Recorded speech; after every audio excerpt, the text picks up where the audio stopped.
Welcome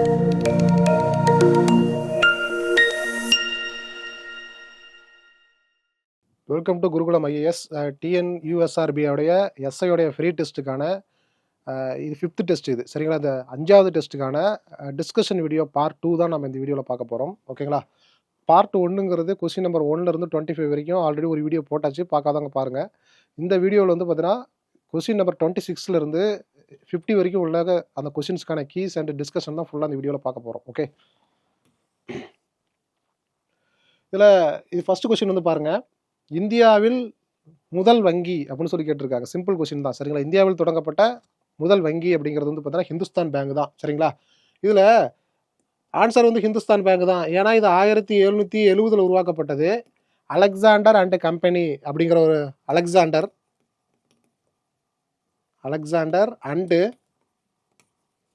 and company. இது வந்து பார்த்தீங்கன்னா பிரிட்டிஷோட கட்டுப்பாட்டில், பிரிட்டிஷோட கவர்மெண்டோட சப்போர்ட்டில் அலெக்சாண்டர் அண்ட் கம்பெனி மூலமாக என்ன பண்ணிருக்காங்க, இந்த ஹிந்துஸ்தான் பேங்குங்கிறது 1770 வந்து உருவாக்கியிருக்காங்க. இது வந்து எங்கே உருவாக்குனாங்க அப்படின்னா கல்கட்டாவில் உருவாக்குனாங்க சரிங்களா? இது இந்தியாவினுடைய முதல் வங்கி அப்படிங்கிறத நம்ம புரிஞ்சுக்கலாம். இதில் எக்ஸ்ட்ரா வந்து பார்த்தீங்கன்னா ரிஸ்க் வங்கின்னு சொல்லி கொடுத்துருக்காங்க. ஃபஸ்ட்டு ரிஸ்க் வங்கிங்கிறது ஒரு வங்கி அப்படி ஒன்றுமே இல்லை சரிங்களா? சும்மா கொடுத்துருக்காங்க சரிங்களா? ஓகே, அடுத்தது இது பேங்க் ஆஃப் ஹிந்துஸ்தான் தான் வந்து பார்த்தீங்கன்னா நமக்கு வந்து ஆன்சரு. அடுத்தது இதில் பேங்க் ஆஃப் பெங்கால் வந்து எப்போ தொடங்கினாங்க அப்படின்னா 1806 வந்து தொடங்கினாங்க. 1806 பேங்க் ஆஃப் பெங்கால்னு ஒன்று வந்து பார்த்தீங்கன்னா ஸ்டார்ட் பண்ணிருக்காங்க. அடுத்தது பேங்க் ஆஃப் மெட்ராஸுங்கிறது 1843 வந்து ஸ்டார்ட் பண்ணாங்க. இந்த ஹிந்துஸ்தானுங்கிறது 1770 முன்னவே ஸ்டார்ட் பண்ணிட்டாங்க. இப்போ நார்மலாக பிரிட்டிஷ் கவர்மெண்ட் நம்மளை ரூல் பண்ணும்பொழுது கல்கட்டா, பாம்பே, மெட்ராஸ் அப்படின்னு சொல்லி 3 பிரசிடென்சி, ரொம்ப முக்கியமான பிரசிடென்சி, இந்த மாகாணங்களில் மையப்படுத்தி தான் நம்மளை என்ன பண்ணாங்க, ஆட்சி பண்ணாங்க. அந்த 3 மாகாணங்கள்லையுமே என்ன பண்ணிருக்காங்க, ஹைகோர்ட் உருவாக்குனாங்க. 3 மாகாணங்களும் இங்கே கவர்னர் போட்டிருப்பாங்க. 3 மாகாணங்கள்லையும் என்ன பண்ணிருக்காங்க அப்படின்னா பேங்கும் உருவாக்கியிருக்காங்கிறத புரிஞ்சுக்கலாம். அப்போ இதில் பெங்கால் வந்து 1806, மெட்ராஸ் வந்து 1843 அப்படிங்கும்போது இன்னொன்று வந்து பாம்பே, புரியுதா? பாம்பே பேங்க் வந்து பார்த்தீங்கன்னா 1840. அப்போ 1840 பாம்பே தான் ஃபஸ்ட்டு இந்த 3 பிரசிடென்சியில். ரெண்டாவது வந்து 1800, அதாவது பெங்கால் கல்கட்டா தான் ஃபஸ்ட்டு. ரெண்டாவது வந்து பாம்பே 1840. மூணாவது வந்து பார்த்தீங்கன்னா மெட்ராஸ் 1843. இந்த 3 பேங்கும் சேர்ந்து தான் 1921 வந்து பார்த்தீங்கன்னா இம்பீரியல் பேங்க்னு சொல்கிறோம். இம்பீரியல் பேங்காக சேஞ்ச் பண்ணிட்டாங்க. இம்பீரியல் பேங்க் ஆஃப் இந்தியான்னு சொல்கிறோமா இல்லையா? இந்த 3 பேங்க் இருக்குல்ல, Bombay bank, Calcutta bank, Madras bank, இந்த 3 பேங்க் இன்னொரு பேர் பார்த்தீங்கன்னா பிரசிடென்சி பேங்க். என்னது பிரசிடென்சி? இது பிரசிடென்சி பேங்க் அப்படின்னு சொல்கிறாங்க சரிங்களா? ஓகேவா? இந்த 3 பேங்க் சேர்த்ததுக்கு பேர் தான் மாகாண வங்கிகள், அது பிரசிடென்சி பேங்க்னு சொல்கிறோம். இந்த 3 வங்கிகளையும் 1921 இம்பீரியல் பேங்க் ஆஃப் இந்தியான்னு சொல்லி மெர்ஜ் பண்ணிட்டாங்க. இந்த பேங்க் தான் வந்து பார்த்தீங்கன்னா 1955 எஸ்பிஐயாக சேஞ்ச் ஆகுது. இது மட்டும் இப்போதைக்கு புரிஞ்சுக்கிங்க. ஓகேவா? ஓகே, அப்போ வந்து ஆன்சர் வந்து பார்த்தீங்கன்னா இது வந்து ஹிந்துஸ்தானுங்கிறத புரிஞ்சுக்கலாம். ஓகே, அடுத்து வந்து பாருங்கள் சென்னை வங்கி. ஓகேங்களா? நம்ம ஏற்கனவே சொன்னது தான்.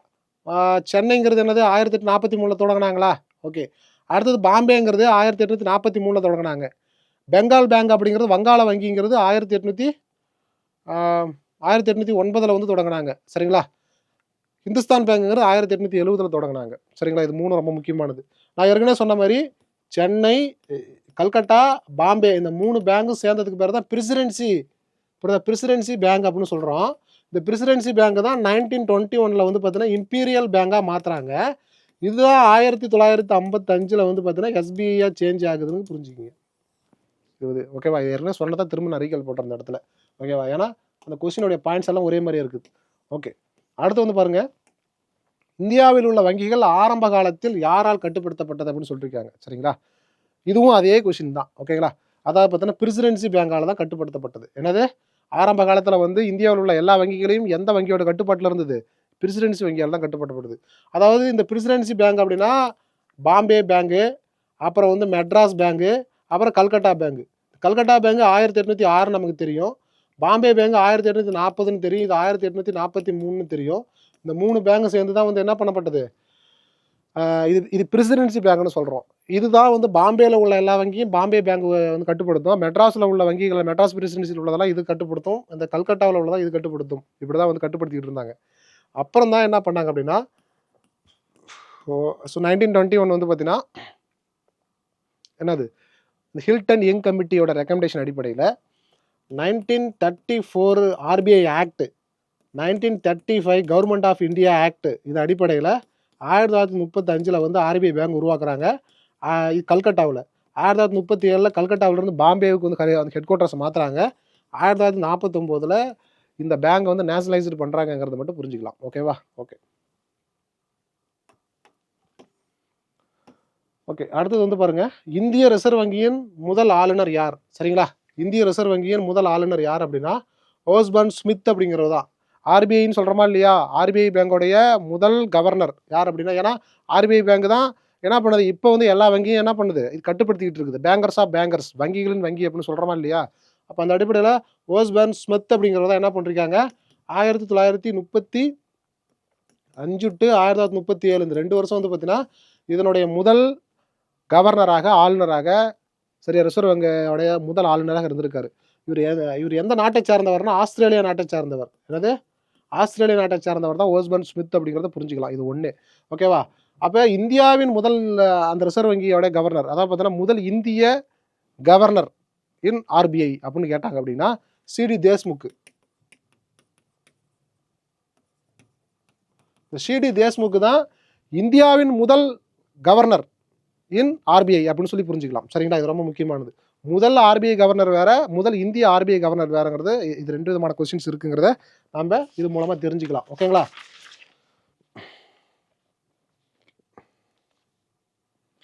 இப்போ வந்து 26th கவர்னர் யாருன்னா சஞ்சய் மல்கோத்ரா.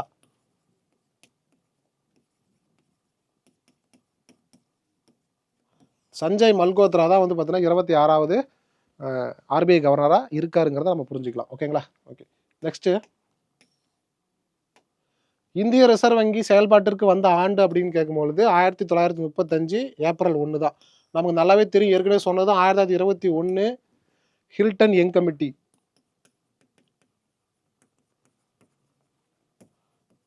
ஹில்டன் யங் கமிட்டியோட ரெக்கமெண்டேஷன் அடிப்படையில் தான் ஆர்பிஐ வங்கி உருவாக்கப்பட்டது. இது ஒன்று. ஆர்பிஐ ஆக்ட்னு கேட்டிங்க அப்படின்னா 1934. அதேமாரி ஆர்பிஐ வந்து கவர்மெண்ட் ஆஃப் இந்தியா ஆக்ட், அந்த அடிப்படையிலையும் இந்த பேங்க் வந்து உருவாக்கியிருக்காங்க அப்படின்னு சொல்லி புரிஞ்சுக்கலாம். எப்போ உருவாக்கப்பட்டதுன்னா 1935 ஏப்ரல் 1 என்ன பண்ணப்பட்டது, கல்கத்தாவில் ஆர்பிஐ வந்து உருவாக்கியிருக்காங்க. இது 1937 கல்கட்டாவிலிருந்து பாம்பேவுக்கு என்ன பண்ணப்பட்டது, நேம் சேஞ்சை இது பண்ணிட்டாங்க, அந்த ஹெட் குவார்ட்டர்ஸ் வந்து சேஞ்ச் பண்ணிட்டாங்க. 1949 ஜனவரி 1 இந்த ஆர்பிஐ பேங்கை வந்து நேஷனலைஸ்டு பண்ணிட்டாங்க.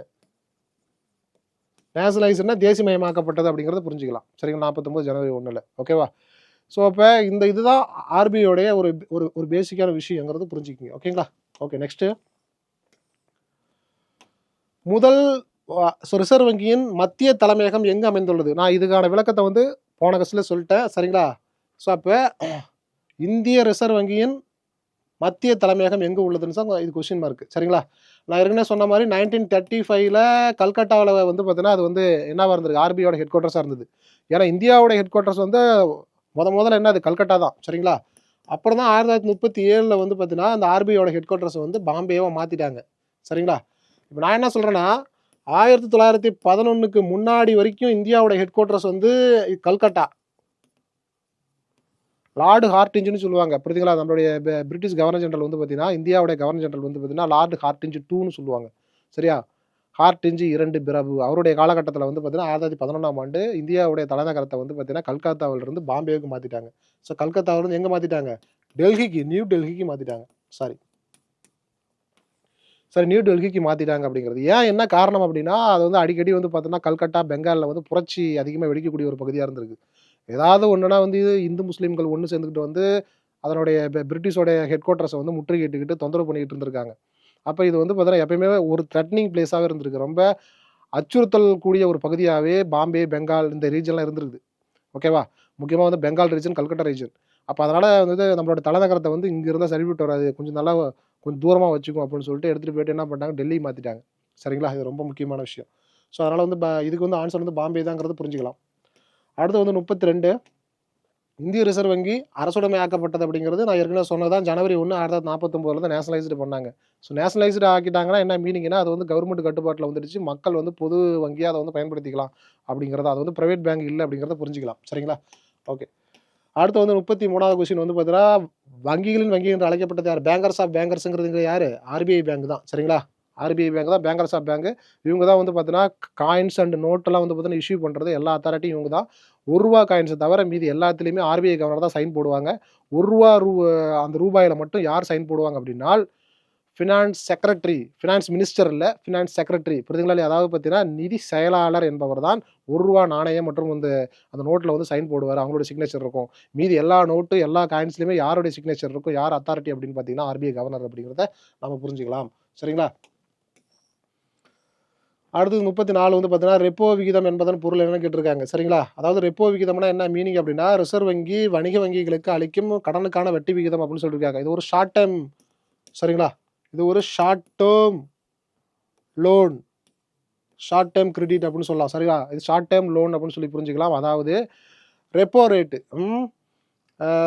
Repurchase option. புரியுதா? ரெப்போ ரேட் அப்படின்னா என்ன மீனிங் அப்படின்னா, எத்தனை question? Okay. Reverse repo rate, இந்த ரெப்போ ரேட்டு தானே. Repurchase option. ரெப்போ அப்படின்னா மீனிங் என்னது?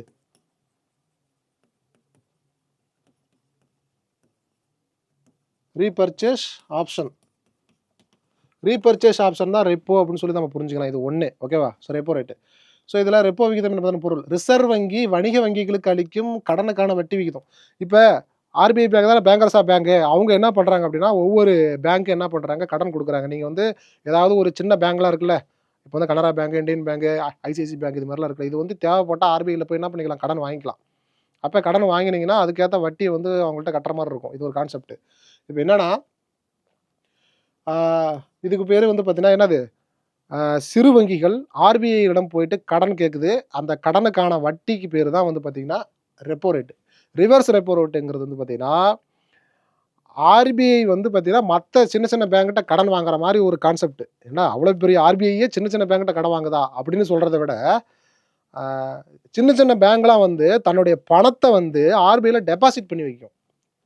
இன்ட்ரெஸ்ட்டுக்காக, டெவலப் அந்த பணம் வந்து பெருக்கிறதுக்காக சின்ன சின்ன வங்கிகள் அனைவரும் எங்கே போயிட்டு தன்னுடைய பணத்தை, தன்னுடைய முதலீட்டை ஆர்பிஐயில் போய் டெபாசிட் பண்ணி வைப்பாங்க. வைப்புதாரராக, பங்குதாரராக எடுத்து வைப்பாங்க. அப்போ அது எத்தனை வருஷம் இருக்குது, எத்தனை மாதம் இருக்குது, அதுக்கேற்ற இன்ட்ரெஸ்ட் வந்து யார் கட்டணும்? ஆர்பிஐ வந்து சின்ன சின்ன பேங்க் கட்டுவாங்க. அதுக்கு பேர் ரிவர்ஸ் ரெப்போ ரேட்டுங்கிறத புரிஞ்சுக்கிங்க. சரிங்களா? அப்போ இதுக்கான ஆன்சர் வந்து பார்த்தீங்கன்னா, ரெப்போ ரேட்னா என்னது, ரீபர்ச்சேஸ் ஆப்ஷன் அப்படிங்கிறத புரிஞ்சுக்கலாம். ரிசர்வ் வங்கி வணிக வங்கிகளுக்கு அளிக்கும் கடனுக்கான வட்டி விகிதம்ங்கிறத புரிஞ்சுக்கலாம். அடுத்து வந்து பாருங்க, எந்த ஆண்டு 500 மற்றும் ரூ. 100 காகித பணம் வந்து மதிப்பு நீக்கப்பட்டது அப்படின்னா, 2006 அக்டோபர் 8ஆம் தேதி தான் வந்து நம்மளுடைய மோடி கவர்மெண்ட் என்ன பண்ணாங்க அப்படின்னா, நம்மளுடைய பிரதம மந்திரி, பாரத மந்திரி என்னது, மோடி கவர்மெண்ட் தான் என்ன பண்ணாங்க, இதை வந்து பார்த்தீங்கன்னா இதை கொண்டு வந்தாங்க. புரியுது? அதாவது அதுக்கு பேர் தான் டிமானிசேஷன் அப்படின்னு சொல்லுவோம். இது ரொம்ப முக்கியமானது. இந்த டிமானிசேஷன் எதுக்கு கொண்டு வந்தாங்க மோடி அப்படின்னா, அதாவது என்ன காரணம் அப்படின்னா, ஃபர்ஸ்ட் வந்து கருப்பு பண கட்டுப்பாடு. என்னது, கருப்பு பணம் கட்டுப்படுத்துறது ஒன்று. ரெண்டாவது வந்து பார்த்தீங்கன்னா, கடந்த வரி ஏய்ப்பை தடுத்தல். அதாவது டாக்ஸ் ஏவியேஷன் சொல்லுவாங்க தெரியுமா, வரி ஏய்ப்பை தடுத்தல். சில பேர் வரி கட்டாமல் ஏமாற்றுவாங்களா, அவங்கள அதெல்லாம் வந்து பார்த்தீங்கன்னா இது பண்ணுறது, கண்ட்ரோல் பண்ணுறது அப்படிங்கிற மாரி. அடுத்து பார்த்தீங்கன்னா ஃபேக் கரன்சி. புரியுதுங்களா? போலி நாணயம் கட்டுப்பாடு. போலி நாணயம் கட்டுப்பாடு. அடுத்து வந்து பார்த்தீங்கன்னா டிஜிட்டல் டிரான்ஸ்பரன்சி. புரியுதுங்களா? அதாவது பார்த்தீங்கன்னா டிஜிட்டல் பரிவர்த்தனை அப்படின்னு சொல்லி புரிஞ்சுக்கலாம். டிஜிட்டல்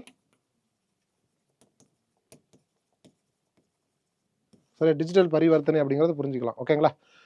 ஓகேவா? இப்போ இந்த 4 விஷயங்களுக்காக அதை வந்து என்ன பண்ணாங்க அப்படின்னா, பண மதிப்பு இழந்தாங்க அப்படிங்கிறது புரிஞ்சுக்கலாம். இது வந்து 2016 அக்டோபர் 8ங்கிறத புரிஞ்சுக்கலாம். ஓகேங்களா? ஓகே.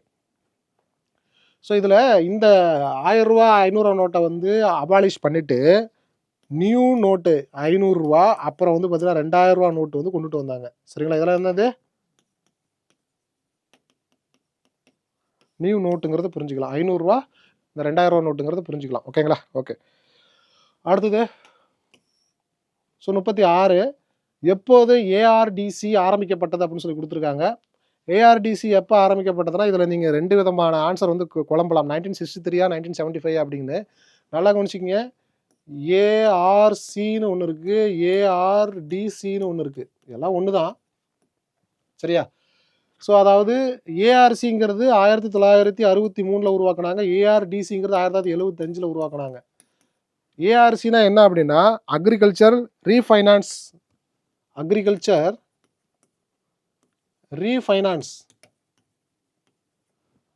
இது கார்பரேஷன் அப்படின்னு சொல்லி புரிஞ்சுக்கலாம். இது வந்து ஏஆர்டிசிங்கிறது வந்து பார்த்தீங்கன்னா அக்ரிகல்ச்சர் ரீஃபைனான்ஸ் டெவலப்மெண்ட் கார்பரேஷன். சரி, டெவலப்மெண்ட் கார்பரேஷன் அப்படின்னு சொல்லி இது வந்து அப்படி நேம் சேஞ்ச் பண்ணிட்டாங்க. இதிலிருந்து இதுக்கு வந்து பொறுப்பு அதிகமாக கொடுத்துட்டாங்க, வேற ஒன்றும் இல்லை, சரிங்களா? அப்படின்னு நம்ம வந்து புரிஞ்சுக்கலாம். இப்போ நமக்கு ஆரிஜின் பாயிண்ட் தான் கேட்குறாங்க. ஏஆர்சி எப்போ தொடங்கப்பட்டதுனாலும் ஏஆர்டிசி எப்போ தொடங்கப்பட்டதுனாலும் 1963 தான். ஆனால் ஏஆர்டிசின்னு எப்போ மாற்றினாங்கன்னு கேட்டாங்க, நேம் சேஞ்ச் பண்ணாங்கன்னு கேட்டால் மட்டும் 1975 சொல்லுங்க. மற்றபடி அது எப்போ ஸ்டார்ட் ஆச்சுன்னு மொட்டையாக கேட்டாங்கன்னா நீங்கள் வந்து ஆரிஜின் பாயிண்ட்டே சொல்கிறது தப்பு இல்லை, சரிங்களா? ஞாபகம் வச்சுக்கோங்க. அப்போ இது வந்து நபார்டு பேங்க் இருக்கா இல்லையா? நபார்டு பேங்கில் 1983 வந்து இதை வந்து மெர்ஜ் பண்ணிட்டாங்க. என்ன பண்ணிட்டாங்க? மெர்ஜ் பண்ணிட்டாங்கிறத புரிஞ்சுக்க, ரொம்ப முக்கியமான விஷயம், சரிங்களா?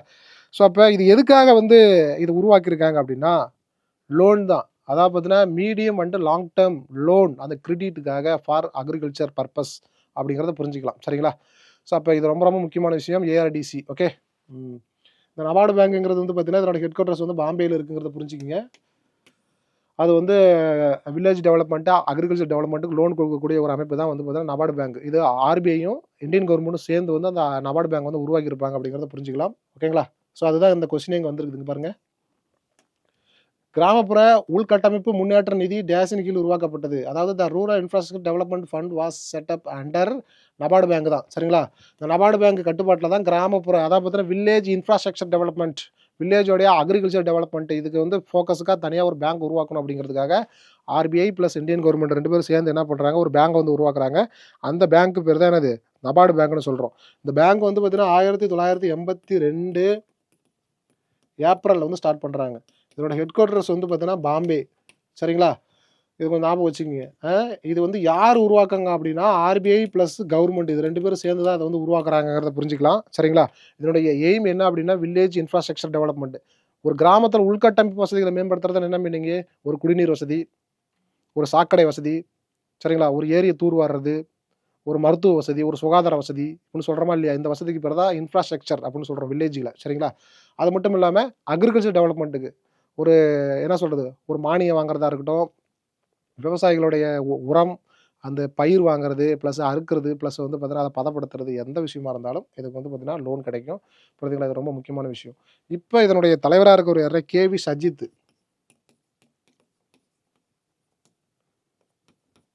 சரியா? கேவி சஜித்துங்கிறவர் தான் இதனுடைய இதாக இருக்காருங்கிறத புரிஞ்சுக்கிங்க, ஓகேங்களா? ஓகே, 38வது கொஸ்டின் வந்து பாருங்கள். 1982 வேளாண் மறு நீதிமன்ற வளர்ச்சி கழகம் டேஸோட இணைக்கப்பட்டது அப்படின்னு சொல்லி கேட்டிருக்காங்க. நபார்டு பேங்கோட இணைக்கப்பட்டது அப்படிங்கிறத புரிஞ்சுக்கிங்க, சரிங்களா? இது ஒரு சிம்பிள் கொஸ்டின் தான். எதனாடுது? அதாவது agriculture refinance and development corporation, சரிங்களா? ஏஆர்டிசிங்கிறது வந்து 1982 வந்து நான் ஏற்கனவே சொன்னேன் இல்லைங்களா? 1982 வந்து ஏஆர்டிசிங்கிறது எதில் மெர்ஜ் பண்ணிட்டாங்க? நபார்டு பேங்கில் மெர்ஜ் பண்ணிட்டாங்கன்னு சொல்லி லாஸ்ட் கொஸ்டின்ல சொன்னால் அதுதான் இங்கே கேட்டிருக்காங்க, சிம்பிளாக புரிஞ்சுக்கிங்க. ஓகே, அடுத்து 39வது கொஸ்டின். ஏற்றுமதி இறக்குமதி வங்கி துவங்கப்பட்ட ஆண்டு வந்து பார்த்தீங்கன்னா மார்ச் 1982, சரிங்களா? 1982 மார்ச், சரிங்களா? அதாவது எக்ஸிம் பேங்கு, இம்போர்ட் பேங்க், அதாவது பார்த்தீங்கன்னா இம்போர்ட் பேங்கு, எக்ஸ்போர்ட் பேங்க், அதுதான் அதுக்கான மீனிங், சரிங்களா? எக்ஸ்போர்ட் இம்போர்ட் பேங்க்னு சொல்லுவாங்க. எக்ஸ்போர்ட்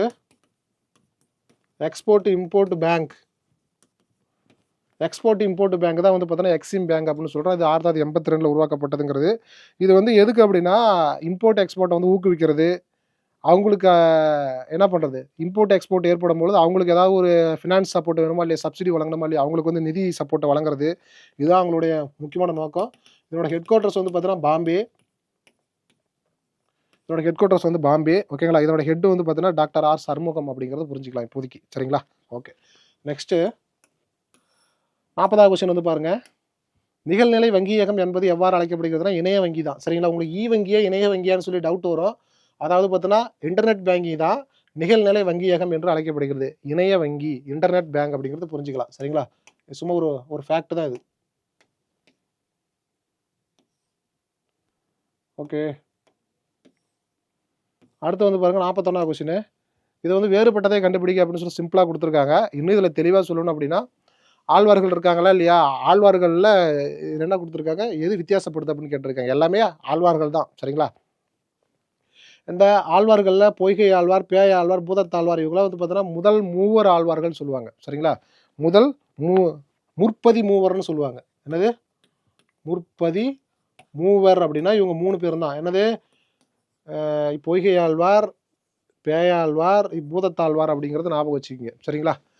ஸோ இதில் பெரியாழ்வாருங்கிறது வந்து பார்த்தீங்கன்னா அந்த முதல் 3 பேத்தில் வரமாட்டார். ஆண்டாளுடைய வளர்ப்பு தந்தை அப்படின்னு சொல்கிறோமா இல்லையா? அதாவது ஆண்டாளுக்கு வந்து பார்த்தீங்கன்னா தத்தெடுக்கப்பட்ட அப்பா. சரிங்களா? அப்படிங்கிறத புரிஞ்சுக்கலாம். அதாவது பெரியாழ்வாருடைய தத்தெடுக்கப்பட்ட மகள் தான் யார்? ஆண்டாள் அப்படின்னு சொல்லி நான் வந்து கரெக்டாக சொல்கிறேன். இது வந்து முதற் பதி திருவந்தாதியே பாடிருக்காங்க. இவங்க 3 பேர் என்ன பண்ணிருக்காங்க? முதற்பதி மூவர்னு சொல்கிறோமா இல்லையா? இவங்க பாடிய பாடல்களுக்கு பேர் முதற் பதி திருவந்தாதி. முதற்பதி திருவந்தாதி அப்படின்னு சொல்லி நம்ம இதில் வந்து புரிஞ்சுக்கலாம். சரிங்களா? இது எக்ஸ்ட்ரா என்னன்னா, இந்த ஆழ்வார்கள் வந்து யாரை வழிபடுவாங்கன்னா திருமால், விஷ்ணு, அதான் வைணவாட்னு சொல்கிறோமா இல்லையா? வைணவ சமயத்தை வழிபடக்கூடியவர்கள் அப்படிங்கிறத ஞாபகம் வச்சுக்கலாம். இவங்க மொத்தம் வந்து பார்த்தீங்கன்னா 12 பேர் இருக்காங்க. இவங்க எழுதின பாடலுக்கு பேர் 4000 திவ்ய பிரபந்தம். என்னது? 4000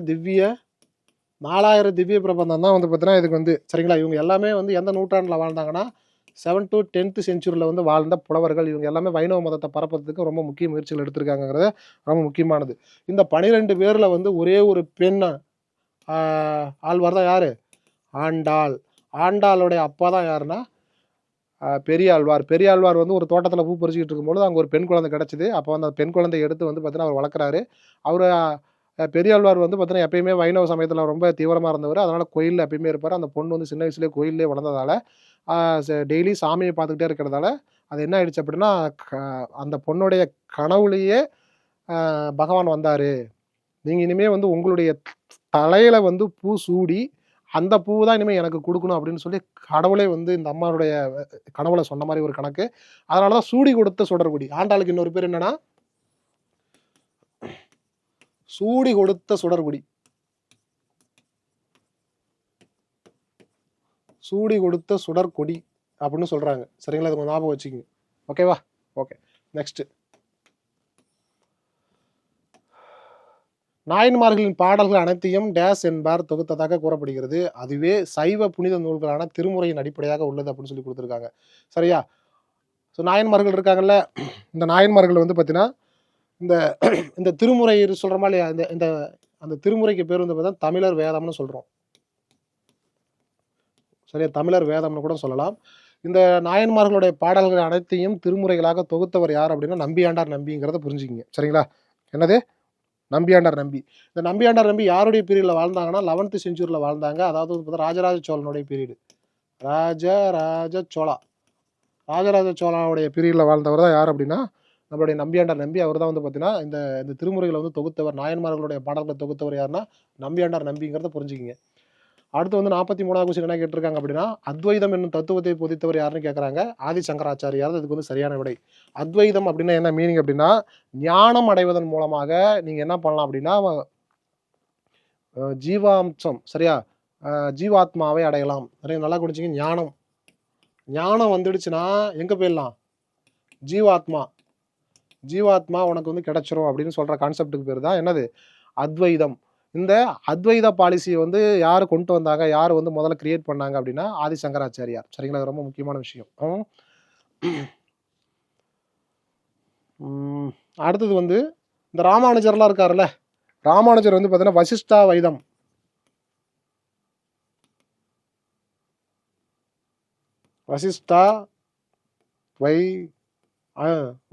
வைதம் அப்படின்னு அவருடைய கொள்கை இது. சரிங்களா? அப்பர் வந்து பார்த்தீங்கன்னா தவம் செய்தல், தியானம் செய்தல், கடுமையான பக்தி அப்படிங்கிறது அப்பரை சொல்லலாம்.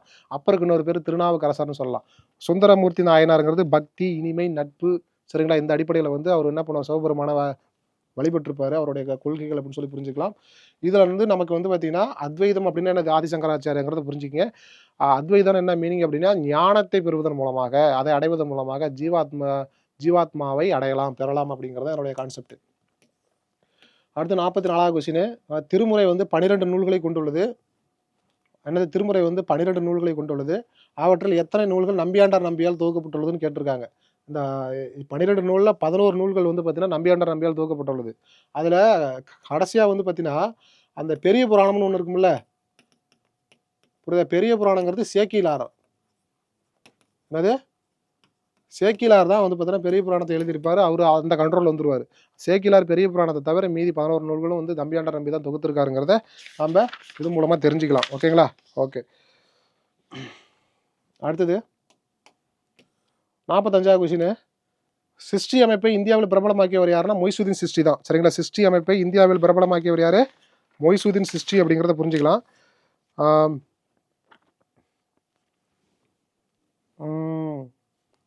மொய்சுதீன் சிஸ்டி. இந்த மொய்சுதீன் சிஸ்டி வந்து பார்த்தீங்கன்னா சூஃபி இயக்கம்னு சொல்லுவாங்க. என்னது? சூஃபி இயக்கம். இந்தியாவில் சூஃபி இயக்கத்தை வந்து பரப்பியதில் வந்து மொய்சுதீன் சிஸ்டிங்கிறது ரொம்ப முக்கியமானது. அவர் சிஸ்டிங்கிற அமைப்பு மூலமாக பரப்பியிருப்பாங்க. சரிங்களா? அதாவது நார்மலாக வந்து பார்த்தீங்கன்னா முஸ்லீம்கள் என்ன பண்ணுவாங்கன்னா, மேற்கு பக்கமாக வந்து பார்த்தீங்கன்னா என்ன பண்ணுவாங்க? வழிபாடு பண்ணுவாங்க. அதில் சில முஸ்லீம்கள் வந்து என்ன பண்ணுவாங்கன்னா, இந்த இதெல்லாம் பண்ணுவாங்கல்ல, தேங்காய் உடைக்கிறது, கற்பூரம் ஏற்றுறது அப்படின்னு சொல்லி ஹிந்து கல்ச்சர் கொஞ்சம் கலந்த ஒரு முஸ்லீமாக இருப்பாங்க. அதுதான் அவங்கள வந்து சிம்பிளாக என்ன சொல்லலாம்? சூஃபி அப்படின்னு சொல்லலாம். இந்த இதெல்லாம் போடுவாங்க, சாம்பிரான்லாம் போடுவாங்க தெரியுமா? அந்த மாதிரி ஒரு கான்செப்ட் உள்ளவங்க. சரிங்களா? ஓகே. ஸோ அந்த மொய்சுதீன் சிஸ்டி அப்படிங்கிறவர். சரிங்களா? ஸோ இதில் இன்னும் எக்ஸ்ட்ரா நம்ம என்ன இதில் தெரிஞ்சுக்கலாம் அப்படின்னா, சூஃபி இயக்கம். இந்த மொய்சுதீன் சிஸ்டிங்கிறது வந்து பார்த்தீங்கன்னா 1142லேருந்து 1236 வரைக்கும் என்ன பண்ணிருக்காருங்க அப்படின்னா, அவர் வந்து வாழ்ந்திருக்காரு. அப்போ தான் வந்து இந்த மதத்தை வந்து பரப்புறதுக்கு அவர் முக்கியமாக இது பண்ணிருக்காரு. எந்த இடம்னா ஆஜ்மீர், ராஜஸ்தான். ஆஜ்மீர், ராஜஸ்தான் அப்படின்னு சொல்லி 2 கான்செப்ட். அந்த இடத்துல தான் வந்து இவர் அதிகமாக வந்து பரப்பியிருக்காரு. அப்படின்னா இந்த முக்கியமான இந்த மொய்சுதீன் சிஸ்டி, இந்த சிஸ்டி அமைப்பு மூலமா வெறும் வந்து பார்த்தீங்கன்னா, இஸ்லாம் மதத்தை பரப்புறது மட்டும் நோக்கம் இல்ல. சரியா? இதில் முக்கியமான நோக்கம் வந்து சோசியல் சர்வீஸ். என்னது? சோசியல் சர்வீஸ் மூலமா மக்கள்கிட்ட நல்ல பேர் வாங்கி, அது மூலமா மக்கள்கிட்ட வந்து பார்த்தீங்கன்னா, நம்மளுடைய மதத்தை பரப்பணும் அப்படிங்கிற அடிப்படையில என்ன பண்ணிருக்காங்க? சர்வீஸ் ஓரியன்டடா பரப்பியிருப்பாங்க. மத சகிப்புத்தன்மை உள்ளவங்களா இருந்திருக்காங்கங்கிறத புரிஞ்சுக்கணும். சரிங்களா? இல்லையா? ஓகே. இசை மூலமா வந்து இஸ்லாம் மதத்தை பரப்பியவர்கள், சோசியல் சர்வீஸ் மூலமா இஸ்லாம் சமயத்தை பரப்பியவர்கள் அப்படின்னா சூஃபி மதத்தை சார்ந்தவர் தான் சிஸ்டி. இந்த மொய்சுதீன் சிஸ்டிங்கிறது ஞாபகம் வச்சுக்கோங்க. ஓகே. நெக்ஸ்ட் வந்து பாருங்க 46. திருமலை சமண கோயில் தமிழ்நாட்டின் எந்த மாவட்டத்தில் ஆரண்ய நகரின் அருகே அமைந்துள்ள ஒரு குகை கோயில் ஆகும் அப்படிங்கிறது வந்து பார்த்தீங்கன்னா, வேலூர் மாவட்டம் தான். வேலூர் மாவட்டத்தில் திருமலை சமண கோயில்னு சொல்கிறோமா இல்லையா? திருமலை சமண கோயில் புரியுதா? வேலூர் மாவட்டம். சரிங்களா? இது கொஞ்சம் ஞாபகம் வச்சுக்கோங்க. அது எக்ஸ்ட்ரா பாயிண்ட். அங்கே வந்து பார்த்தீங்கன்னா, அந்த கோயிலில் வந்து பார்த்தீங்கன்னா 22 அந்த தீர்த்தங்கரோடைய சிலை இருக்குது. ரொம்ப முக்கியமானது. அந்த கோயிலில் திருமலை சமண கோயிலில் வந்து ஒரு பெரிய சிலை இருக்குது. அந்த சிலைக்கு பேர் வந்து நேமிநாதர். நேமிநாதர் சிலை. இது வந்து ஒரு சமண சிலை. சரிங்களா? இவர் வந்து பார்த்தீங்கன்னா 22வது தீர்த்தங்கரர்னு சொல்லுவாங்க. தீர்த்தங்கரர்னு சொல்லி படிக்கிறோமா இல்லையா? 22வது தீர்த்தங்கரர் வந்து அது என்னது? நேமிநாதர். அவருடைய சிலை வந்து இருக்குது. இது வந்து பார்த்தீங்கன்னா, மொத்தம் 16.25 ஃபீட்டு. இது 1. அடுத்து வந்து பார்த்தீங்கன்னா 4.95 மீட்ரு. சரிங்களா? இது வந்து பார்த்தீங்கன்னா, அந்த சிலையோடைய ஸ்ட்ரக்சர், அந்த ஹைட்டுங்கிறத ஞாபகம் வச்சுக்கங்க. தமிழ்நாட்டிலே மிக உயரமான சமண சிலை வந்து இதுதான். சரிங்களா? இது ரொம்ப முக்கியமான சமண சிலையில ரொம்ப உயரமானது வந்து இதுதாங்கிறத நம்ம புரிஞ்சுக்கலாம். ஓகேங்களா? ஓகே. அடுத்து வந்து பார்த்தீங்கன்னா 47வது கொஸ்டின். இது சிம்பிள் கொஸ்டின் தான். அதாவது பார்த்தீங்கன்னா, கவிதை வடிவில் எழுதப்பட்டுள்ள மரபு வழி கவிதை கௌதமருக்கு முன்பாக வாழ்ந்ததாக நம்பப்படுகின்ற 24 புத்தர்கள் வாழ்க்கை செயல்பாடுகளையும் எடுத்துரைப்பது வந்து பார்த்தீங்கன்னா, புத்த வம்சங்கிற நூல் தான். இது வந்து ஒரு கவிதை வடிவான ஒரு நூல். புத்தருக்கு முன்னாடியே 24 புத்தர்கள் வாழ்ந்தாங்க அப்படின்னு சொல்லக்கூடிய ஒரு ஸ்டோரி உள்ள ஒரு புத்தகம் வந்து பார்த்தீங்கன்னா, புத்த வம்ச நூல் தான். சரிங்களா? இந்த ஜாதக கதைகள் அப்படிங்கிறது வந்து பார்த்தீங்கன்னா, புத்தருடைய முற்பிறவிகளை பற்றி சொல்லக்கூடியது. என்னது? ஜாதக கதைகள் அப்படிங்கிறது வந்து பார்த்தீங்கன்னா, புத்தருடைய முந்தைய பிறவி. புத்தர் முந்தைய பிறவி அப்படிங்கிறது ஜாதக கதைகள் 1. அடுத்து பார்த்தா சுத்த பீடகா அப்படிங்கிறது புத்தர் வழங்கிய போதனை. சரிங்களா? புத்தருடைய போதனையை பற்றி சொல்லக்கூடியது சுத்த பீடகம். இந்த வினய பீடகங்கிறது துறவிகளுக்கான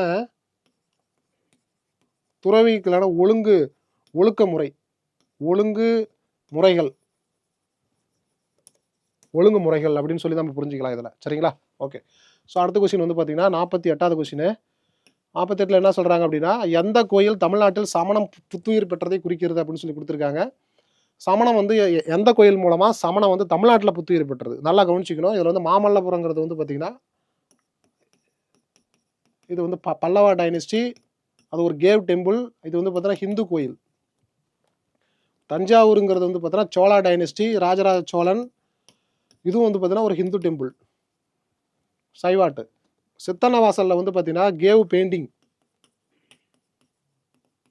இந்த கேவ் பெயிண்டிங் வந்து பார்த்தீங்க அப்படின்னா இது வந்து ஜெயினிசம் சம்மந்தமானது தான். ஜெயினிசம் அப்படின்னா சமண மதம் தானே. சமண மதத்து சம்மந்தமான ஒரு பார்ட் இதில் இருக்குது. சமண மதம் தொடர்புடைய பெயிண்டிங் வந்து சித்தன்னவாசல் புதுக்கோட்டையில் இருக்குது. ஆனால் அது வெறும் பெயிண்டிங் மட்டும் நம்ம தமிழ்நாட்டில் வந்து சமண மதத்தை வந்து பிரதிபலிச்சில்லை. சரிங்களா? அது ஒரு பெயிண்டிங், அவ்வளோதான். ஆனால் லாஸ்ட்டாக பாருங்கள், கழுகுமலை சமண குடவரை கோயில். ஒரு பெரிய மலை, அந்த மலையை அப்படியே கொடைஞ்சி கட்டப்பட்ட கோயில். ரொம்ப பிரம்மாண்டமாக இருக்கும். தூத்துக்குடி மாவட்டம். சரிங்களா? இந்த தூத்துக்குடி மாவட்டத்தில் உள்ளதான் வந்து பார்த்தீங்கன்னா கழுகுமலை சமண குடவரை கோயில் அப்படிங்கிறத புரிஞ்சுக்கிங்க இதில். சரியா? இதில் இந்த சமண குடவரை கோயில், ஓகே, இந்த தூத்துக்குடி மாவட்டம். இந்த கோயில் வந்து பார்த்தீங்கன்னா வெட்டுவான் கோயில்னு சொல்லுவாங்க. இதுக்கு இன்னொரு பேர் என்னது? வெட்டுவான் கோயில்.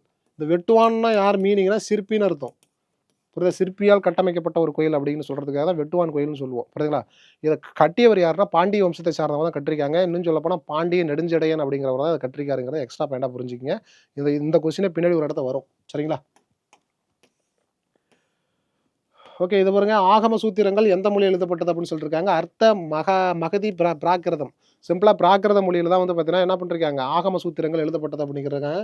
ஆகம சூத்திரங்கள் வந்து பார்த்தீங்கன்னா ஜெயினிசத்துக்கு தொடர்புடைய ஒரு பாயிண்ட்ஸ் தான் வந்து பார்த்தீங்கன்னா ஆகம சூத்திரம். ஜெயினிசத்தை வந்து பார்த்தீங்கன்னா BC 6th century வந்து பார்த்தீங்கன்னா என்ன பண்ணிருக்காங்க, அந்த டைமில் வந்து நார்த் இந்தியாவில் ரீஜனல் லாங்குவேஜாக இருந்தது பார்த்தீங்கன்னா பிராகிருத லாங்குவேஜ் தான். அப்போ வந்து பார்த்தீங்கன்னா பிராகிருத மொழியில் தான் வந்து சமண மதத்தை வந்து பரப்பியிருக்காங்க அப்படிங்கிறத புரிஞ்சிக்கலாம். புரியுதுங்களா? இதே மாதிரி புத்த மதத்தை வந்து பாலி மொழியில் பரப்பியிருப்பாங்க. இந்த சமண மதத்தை வந்து பார்த்தீங்கன்னா என்னது பிராகிருத மொழியில் பரப்பியிருக்காங்கிறத புரிஞ்சுக்கிங்க. ரொம்ப முக்கியமானது. ஓகேங்களா? ஸோ சமண மதத்தை பற்றி நமக்கு நல்லாவே தெரியும். விவசாயமே பண்ணக்கூடாதுன்னு இருக்காங்க. சரிங்களா? தன்னுடைய முடியை மற்றவங்க கட்டக்கூடாது, தன்னுடைய முடியை நாம்ளே பிடுங்கிக்கணும் அப்படிங்கிறாங்க. அதாவது செல்ஃப் பெயின், தன்னை துன்புறுத்தல், தன்னை வற்புறுத்தி செல்ஃப் பெயின் மூலமாக என்ன பண்ணுறது, ஞானம் படுறது, ஸ்பிரிச்சுவல் நாலேஜ் பெறுறது அப்படிங்கிறது புரிஞ்சுக்கலாம். சரிங்களா? அடுத்து வந்து பார்த்தீங்கன்னா 50வது கொஸ்டின், இந்த வீடியோட லாஸ்ட் கொஸ்டின். இது கழுகுமலை குடவரை கோயில் யாரால் கட்டப்பட்டதாக கருதப்படுகிறது அப்படின்னு சொல்லி கொடுத்துருக்காங்க. நான் ஏற்கனவே சொன்ன மாதிரி தான் பராந்தக நெடுஞ்செழியன் அப்படிங்கிற ஒரு பாண்டிய வம்சம். இந்த பாண்டியர் வம்சத்தை சார்ந்த பராந்தக நெடுஞ்செழியன் தான் கழுகுமலை குடவரை கோயிலை கட்டிருக்காரு. இந்த கோயில் வந்து எங்கே இருக்குது அப்படின்னா தூத்துக்குடியில் இருக்குது. இதுக்கு கோயிலுக்கு இன்னொரு பேர் வந்து பார்த்தீங்கன்னா வெட்டுவான் கோயில். ஒரு பெரிய மலையை கொடைஞ்சி அதில் வந்து பார்த்தீங்கன்னா ஃபுல்லாக சமண சிற்பமாக செஞ்சுருக்காங்க. வெட்டுவான்னா சிற்பம்னு அர்த்தங்கிறத புரிஞ்சுக்கிங்க. அப்போ நம்ம இந்த வீடியோவில் என்ன பார்த்துருக்கோம் அப்படின்னா SI அண்ட் SFOக்கான ஃப்ரீ டெஸ்ட்டு 5வது டெஸ்ட்டுக்கு பார்ட் 2 வீடியோ பார்த்துருக்கோம். அதாவது இந்த வீடியோவில் 26வது கொஸ்டின்லேருந்து 50வது கொஸ்டின் வரைக்கும் ஃபுல்லாக நம்ம பார்த்து முடிச்சிருக்கோம். இதேமாரி அடுத்த வீடியோ தொடர்ச்சியாக வரும். நம்ம சேனலுக்கு சப்போர்ட் பண்ணுங்கள்.